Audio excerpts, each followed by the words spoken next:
অপরাধী আল্লাহ তোমার, তুমি দয়া না করিলে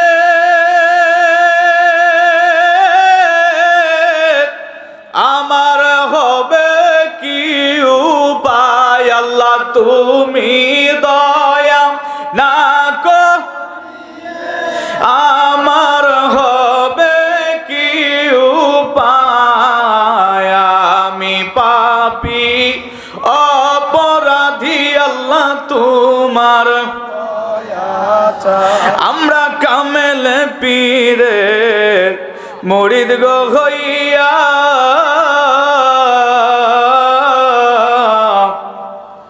দেশ বিদেশে ঘুরি মৌলা তোমার পাবার লাগিয়া। মারহাবা।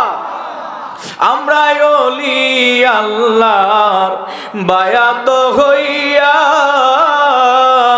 দেশ বিদেশে ঘুরি মৌলা তোমার পাবার, তুমি দয়া না করিলে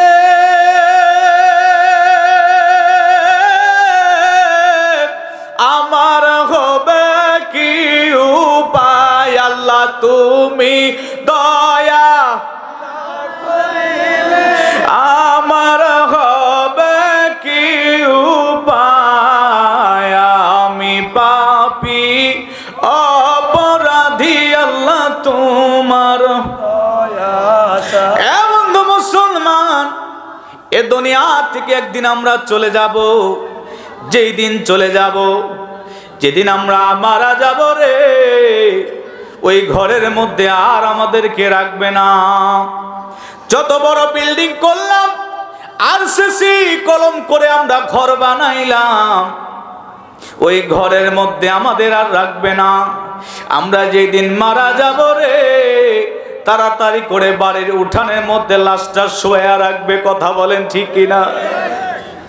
ঢাকার শহরে দেখেছি গুলশান বনানীর মতো এলাকাতে যত বড় টাকাওয়ালা সম্পদওয়ালা মানুষ মারা যাক রে ভাই, সঙ্গে সঙ্গে তাদেরকে নিচে নামানো হয়।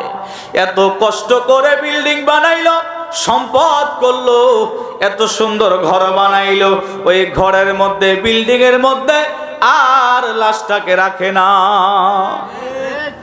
তাড়াতাড়ি করে নিচে নামাইয়া সবাইকে ডাকা হয় গোসলের জন্য।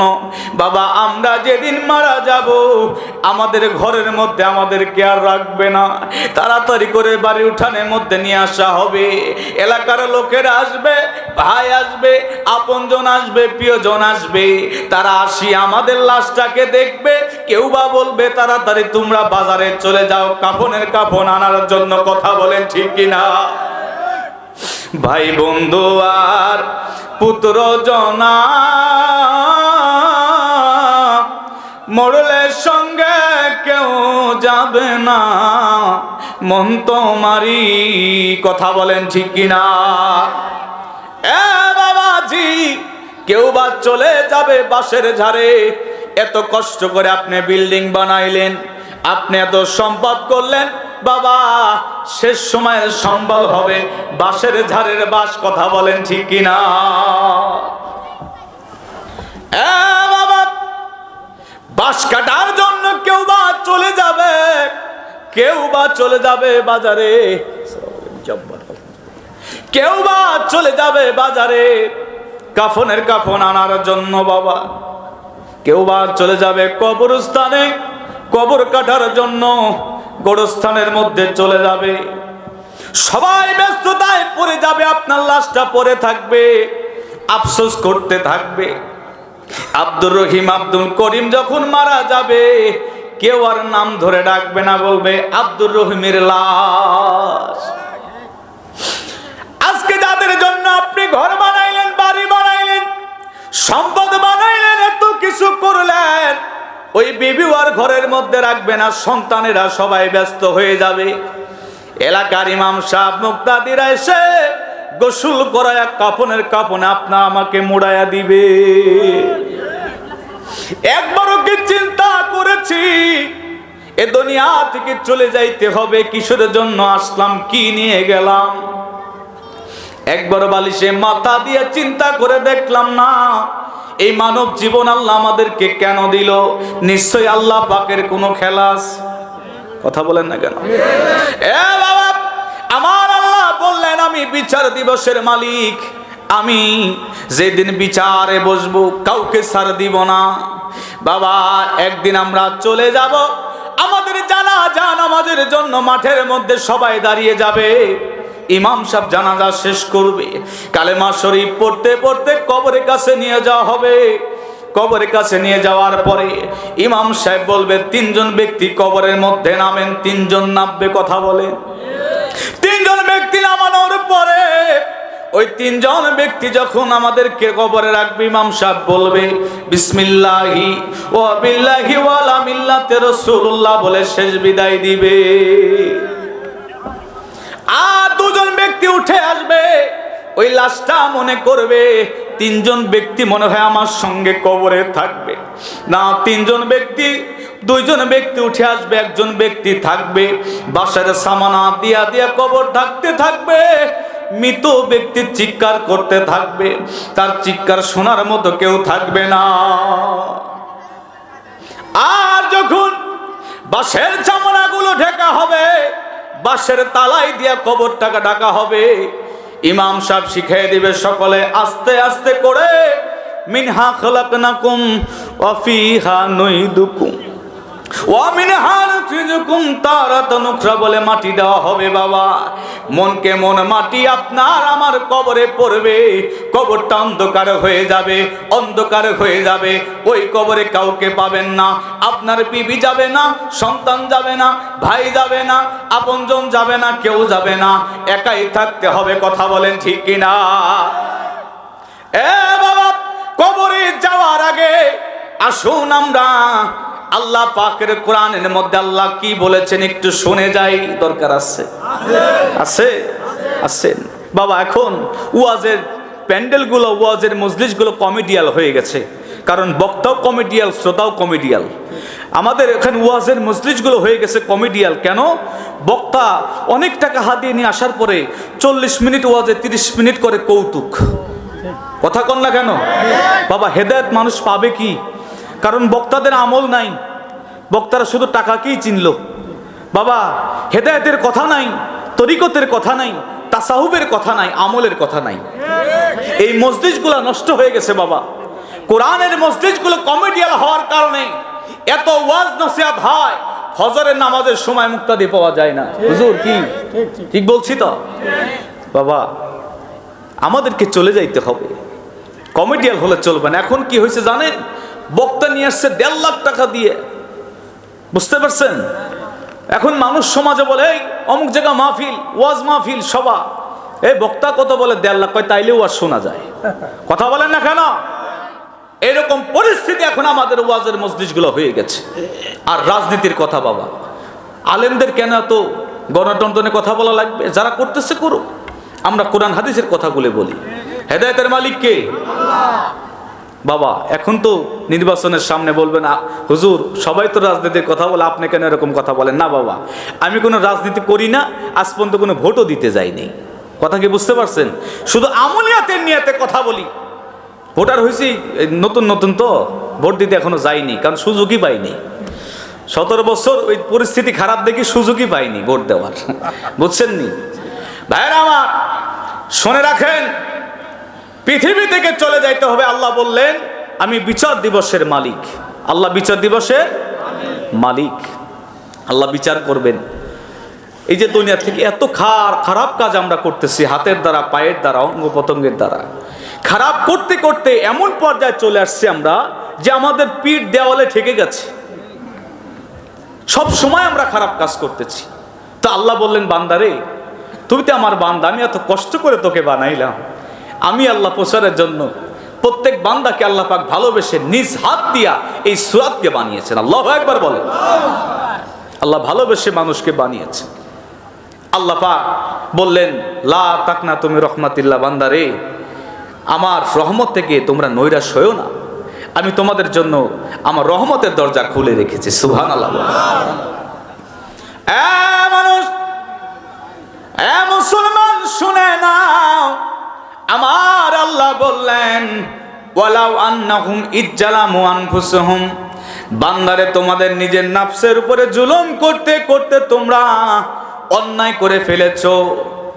এ বান্দা, তোমরা যদি মাপ পাইতে চাও তোমরা ইস্তেগফার করো, তওবা করো। সুবহানাল্লাহ।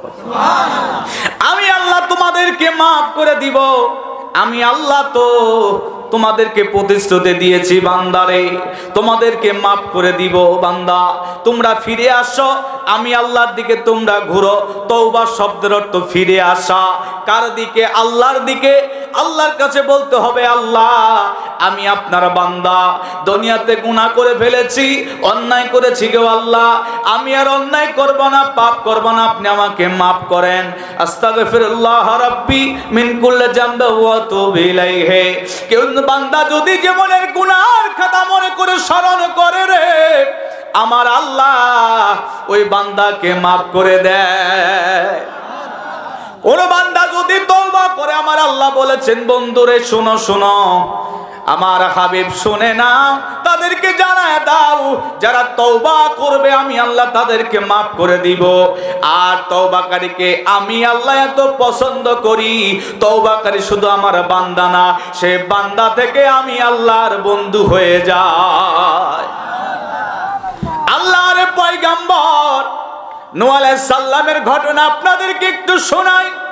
যদি ওলামায়ে কেরামের জবান থেকে আপনারা অনেক আলোচনা শুনেছেন বাবা, আল্লাহর পয়গম্বরকে আমার আল্লাহ বলল, নূহ রে তুমি একটা গাছ লাগাও। বলে কোথায় লাগাবো? বলে একটা নদীর কিনারে গাছ লাগাও। লাগাইলেন। আমার আল্লাহ পাক বললেন, ঠিক আছে তুমি দ্বীনের দাওয়াত দিতে থাকো, আমি আল্লাহ তাওহীদের দাওয়াত তুমি দিতে থাকো। আল্লাহর পয়গম্বর তিনি দাওয়াত দিতেছে, দাওয়াত দিতে দিতে তিনি 700 থেকে 800 বছর পর্যন্ত তিনি দ্বীনের দাওয়াত দিলেন। জোরে কি বলা যাবে না? আল্লাহু আকবার। আমার আল্লাহ পাক বলে তুমি দাওয়াত দিতে থাকো, পিছপা হয়েও না। আল্লাহর পয়গম্বর তিনি দাওয়াত দিতেছেন, দাওয়াত দিতে যা পিছপা হয় না। দাওয়াত দিতে দিতে মাত্র 40 জোড়া মানুষকে দাওয়াত দিলেন। আল্লাহু আকবার। 700 থেকে 800 বছর পর্যন্ত দাওয়াত দিয়া, এত বছর তিনি দাওয়াত দিলেন, কোন মানুষ তার দাওয়াত গ্রহণ করলো না। মাত্র 40 জোড়া মানুষ, 80 জন ব্যক্তি তার দাওয়াত গ্রহণ করেছে। দাওয়াত দিয়েছে কয় বছর? জোরে বলেন। হ্যাঁ, এত বছর দাওয়াত দেওয়ার পরে তারপরেও পিছপা হয় না, দাওয়াত দিতে থাকে। একদিন আল্লাহর পয়গম্বর তিনি রাস্তা দিয়ে যাইতেছেন, হঠাৎ করে ওনার উম্মতের মধ্যে একজন শিশু বালক বাচ্চা পাথর উঠে তার উপরে ঢেল নিক্ষেপ করলেন। আল্লাহু আকবার।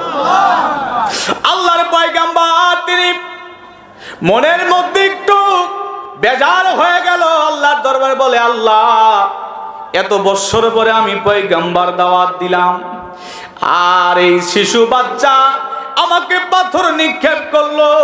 আল্লাহ আপনি এক কাজ করেন, আমি আর দাওয়াত দিতে পারতেছি না, এই দুনিয়াকে পৃথিবীকে আপনি গায়েব করে দেন, ধ্বংস করে দেন। জোরে কি বলা যাবে না? আল্লাহু আকবার। আল্লাহর পয়গম্বর যখন সিজদায় পড়ে আল্লাহর কাছে দোয়া করলেন যে আল্লাহ এত দাওয়াত দিলাম, এত কষ্ট করলাম, এত পরিশ্রম করলাম, তারপরেও এই জাতি আমাকে চিনতে পারলো না। বাবা বর্তমান দেখবেন পৃথিবীতে এত গজব কেন আসে জানেন? আমরা যখন রাসূলুল্লাহ তরিকা থেকে, ইসলাম থেকে দূরে সরে গেছি, তখনই পৃথিবীতে আল্লাহ মহামারী দিতেছে, গজব দিতেছে। যদি আমরা রাসূলুল্লাহকে মহব্বত করতাম, প্রত্যেক নবীদের কারণে আল্লাহ পৃথিবীতে রহমত দেয়। সুবহানাল্লাহ। আর আমার রহমতের নবী আখির জামানার নূর নবী, তিনি শেষ নবী। আনা খাতামান নাবিয়িন লা নাবিয়্যা বাদি। রাসূল শেষ নবী, তারপরে কোনো নবী আসবে না, তবে আমার নবী সমস্ত কুল কায়নাতের নবী, সমস্ত নবীদের নবী। আল্লাহু আকবার বলেন। আমার নবী শুধু তাই নয়, আল্লাহ পাক বলেন যত নবী রাসূলগণ আমি পৃথিবীতে পাঠিয়েছি, প্রত্যেক নবীদের নবুয়তের একটা বাউন্ডারি ছিল, সীমারেখা ছিল। আল্লাহ পাক প্রত্যেক নবীদের একটা বাউন্ডারি, নবুয়তের বাউন্ডারি দিয়েছিলেন। সমস্ত নবীদের বাউন্ডারি ছিল, কেউ একটা ওয়ার্ডের, কেউ একটা ইউনিয়ন, কেউ একটা থানার, কেউ একটা জেলার, কেউ একটা বিভাগের এরিয়া আল্লাহ পাক নবুয়তি দিয়েছিলেন। আল্লাহ ডাক দিয়ে বলে সমস্ত নবীদের নবুয়তির বাউন্ডারি আমি আল্লাহ দিয়েছি। হাবিব আপনার নবুয়তির কোনো বাউন্ডারি নেই, আপনি কুল কায়নাতের নবী। জোরে বলেন আল্লাহু আকবার। আমার নবী কি কুল কায়নাতের? নবী। আল্লাহ পাক নবীর কত ইজ্জত দিয়েছে। তো নবীদেরকে আল্লাহ পাক তাদের মাধ্যমে পৃথিবীতে আল্লাহ রহমত দেন। সুবহানাল্লাহ বলেন। এ বাবাজি, আল্লাহর পয়গম্বর নূহ আলাইহিস সালাম তিনি দাওয়াত দিতেছেন, দাওয়াত দিতে পিছপা হন নাই। কিন্তু ওই বাচ্চা যখন পাথর মারলেন, আল্লাহর পয়গম্বর বেজার হয়ে গেলেন। বেজার হয়ে আল্লাহর দরবারে বলে, আল্লাহ আপনি ধ্বংস করে দেন এই জাতিকে, আমি আর দাওয়াত দিতে পারলাম না, তারা আমাকে চিনতে পারে নাই। আমার আল্লাহ ডাক দেয়া বলে, এ বন্ধু নূরে শুনো, তোমাকে আমি একটা গাছ লাগাইতে বলছিলাম। বলে হ্যাঁ। বলে ওই গাছটা বড় হয়ে গেছে, ওই গাছটা তুমি কাটো, ওই গাছ কাটিয়ে একটা তুমি নৌকা বানাও। আল্লাহু আকবার। একটা সামিনা তুমি বানাও, একটা তরি তুমি বানাও। এবার আল্লাহর পয়গম্বর গাছের কাছে গেলেন, কিন্তু গাছ কাটবে কি দিয়ে কাটবে, কার দিয়ে কাটবে, কোনো মানুষ তিনি পাচ্ছিলেন না। এবার খোঁজ নিয়ে চলে গেল এক কাঠুরিয়ার কাছে, যা বলে, কাঠুরিয়া রে, আমার এই গাছটাকে তুমি কেটে দিতে পারবা? কাঠুরিয়া বলে, আল্লাহর পয়গম্বর আপনার গাছ আমি কেটে দিতে পারবো, তবে শর্ত আছে। বলে কি শর্ত? বলে আজকে কয়েকদিন আমি না খাওয়া। এই কাঠুরিয়া প্রায় 100 ফুট 80 ফুট উচ্চতা। আল্লাহু আকবার। এবার তার দেহটা কেমন হবে? বিশাল দেহধারী। এবার ডাক দিয়ে বলে, আল্লাহর পয়গম্বর আজকে কয়েকদিন আমি না খাওয়া। আমার সকাল বেলা প্রায় 2 থেকে 2.5 মণ আটার রুটি লাগে। কয় মণ? জোরে বলে। আগেকার মানুষ কি আমাদের মতো ছিল নাকি? বাবা, তাদের কত লাগতো, কত লম্বা লম্বা ছিল। আপনি কি আমার খাবার দিতে পারবেন নাকি? বলে হ্যাঁ, তোমার খাবার আমি ব্যবস্থা করব। বলে আগে দিতে হবে। বলে না, আগে গাছ কাটো। আল্লাহু আকবার। শর্ত আর একটা আছে। বলে কি শর্ত? আজ কতদিন হলো আমি গোসল করি না, আমি এত উচ্চতা, এত লম্বা মানুষ, নদীর মধ্যে নামলে আমার হাঁটু পানি হয়ে যায়। আপনি যদি বুক পানির ব্যবস্থা করে দিতে পারেন, তাহলে আপনার গাছটাকে আমি কেটে দিব।